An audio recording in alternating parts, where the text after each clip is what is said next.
Hi guys, Chris here with Super Savvy Travelers. First off, I want to take an opportunity to say thank you so much for all of your outpouring of love and support. It's absolutely lovely to read. I have read every single comment on there and responded to as many as I could.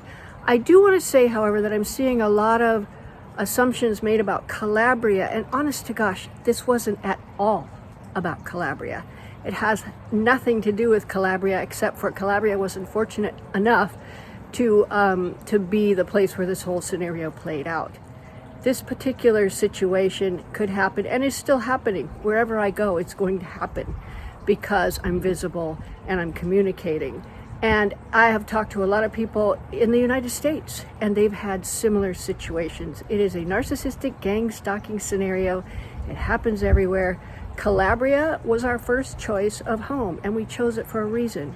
We felt very safe there. In fact, it's safer than most cities in the United States, and we still feel that way. We still love Calabria. We still are so grateful that they opened their hearts and their arms to us when we arrived. It's an unfortunate circumstance, but it's a handful of people, and they're not even local. So please, give Calabria a chance. Go check it out. Go see if you feel comfortable there. We've placed a lot of people in Calabria, and they're very, very happy, and I'm very happy that they're there. So there you go, guys.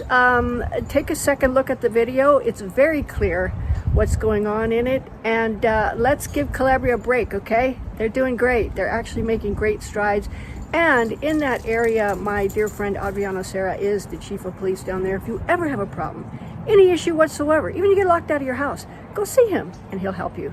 So there you go, guys. Hope that clears things up, and thank you again for all of your comments and all of your love and support. We just absolutely thank our lucky stars that we have you.